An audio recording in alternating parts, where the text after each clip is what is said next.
Super Bowl commercials are always a draw for the Super Bowl game every year, but some people are taking an issue with this year's Super Bowl commercial for Dodge Ram pickup. Take a look.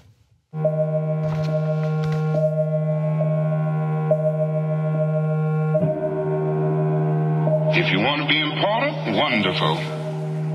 If you want to be recognized, wonderful.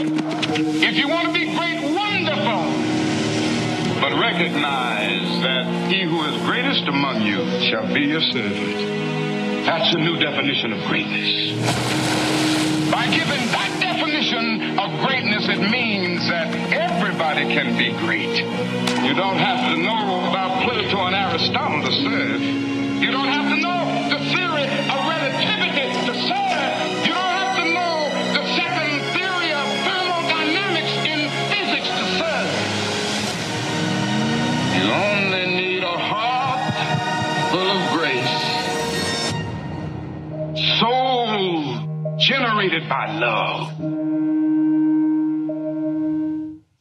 And there you guys have it. Now, the issue people are having with this commercial is that it was used to sell trucks using Dr. Martin Luther King's Drum Major Instinct sermon, which within the sermon had elements of anti-excessive consumerism. But yet, this is a commercial that is the complete antithesis of what Dr. Martin Luther King was trying to convey to the public when he gave that sermon. We're gonna talk about it, you guys, but first, thoughts, 5 words or less. They didn't dodge this bullet. Dodge rammed themselves with this. Not the dream he had.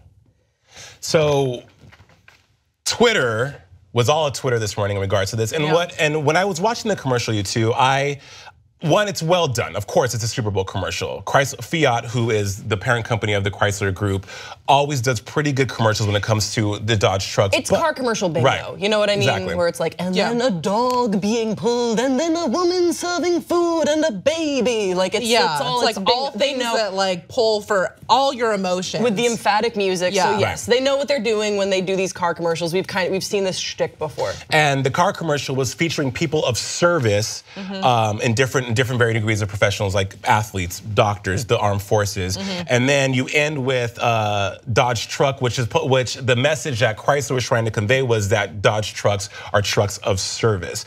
Another issue people had was that they didn't have consent from the conservatorship and the entities that make sure that Dr. Martin Luther King's legacy and any spoken word from Dr. Martin Luther King is portrayed in a very positive light, and it's used in its rightful purpose. So you had Bernice King, who was the daughter of Dr. Martin Luther King, saying, nope. Just no. Nope. Right, and then another tweet from the King Center says, quote, the King Center nor Bernice King is the entity that approves the use of hashtag MLK's words or imagery for use in merchandise, entertainment, i.e. movies, music, artwork, etc., and advertisement, including tonight's at Dodge hashtag Super Bowl commercial. Can't even read. So, yeah, another issue, this gets deeper, is that people were upset that the NFL chose to use a historically black figure for a commercial, approve a commercial, when they are kind of taking an anti-stance against Kaepernick and the whole taking a knee thing. How do you guys feel about that? Well, I think that I saw a tweet from Akilah Hughes, who's a comedian that I really like, basically saying that, oh, okay, so we can use this to sell cars, but not to make a stand on the field. Like that doesn't make sense. And I wish I had the tweet in front of me because I know I'm paraphrasing. Oh, is it? Oh my God, it's right here. Magic of television. The magic of YouTube. Akilah Hughes says black people can kneel and play football, but MLK should be used to sell trucks during the Super Bowl. Unbelievable. And I think that, to me, is where I sort of land on this. It's just so, it's really kind of tacky and toothful. Again, like to use this, it like defangs the message of Dr. Martin Luther King, and it shows that they really they didn't care at all. It was just trying to sell cars. Right. Come on. I mean, I feel like it's as it always has been. It's all about the money. I mean, I'm sure Dodge paid a large sum of money to have that in there, and I'm sure that the NFL or whoever they pay to have their ad in the Super Bowl was really happy to get that money and was like, okay, this isn't too bad. There isn't people dying in this. Like there isn't anything too bad in this. So yeah, sure, we'll put this in there. But didn't think through what this was actually portraying to people, and what this was actually portraying to people of color and people who have been through struggles, and I don't know. I just thought that yeah, it was really tone deaf. Exactly. That's really tone deaf. I agree with you guys, and a lot of people online agree with you too. It's like you say, first of all, you both have mentioned money. It's always the underlying foundation of all of this comes back to money and consumerism and buy. Take hold of the whole almighty dollar. But it's like the Pepsi commercial. Yeah. How do you stop and think, okay, good intentions. I'm sure, I don't think Fiat or Chrysler or Dodge, all the same company, they sat in a room and thought, oh, let's piss off African Americans. No, they come with good intentions, but how does ads of this nature make it to television? And I agree with some people who feel that the NFL, who has to approve every single ad that is played during the Super Bowl, how for them to have such a strong stance, or some people in the NFL have such a strong stance against Black Lives Matter and people kneeling and protesting peacefully during their games, and then allow this to come out as ridiculous. Chrysler gave a statement defending the ad. Fiat Chrysler says, quote, "They are honored to have the privilege of working with the estate of Martin Luther King Jr. to celebrate those words during the largest TV viewing event annually. Estate representatives were a very important part of the creative process in every step of the way."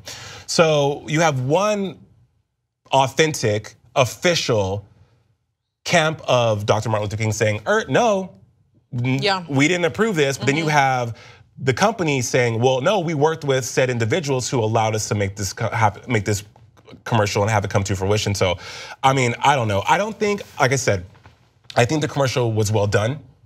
I think it missed the mark. But also, come on, like look at the intention here, and I am sure that it's just people that aren't really listening to the conversation or listening to MLK's or maybe speech, don't even know or aren't educated. It's so, it just comes across as like just incredibly tone deaf, and I don't understand how you can boldface just come out and defend that commercial when there's nothing. I mean, it'd be really different if at the end of MLK's speech he was like, "And I'm a big fan of Dodge vehicles," and then like walked away. Then be like, "Oh well, I mean, he said it." You know, you're twisting the words to fit your narrative. Rights. Also, like, well. So if you really get into it, February is Black History Month. So at the beginning of the article, or I'm sorry, the commercial, it says 50 years to the day where he gave the speech. So they were trying to have this perfect storm of all these different elements that would come to play to really push this commercial and have it resonate with a segment of customers who, African Americans and people of color, minorities, are becoming more spendy when it comes to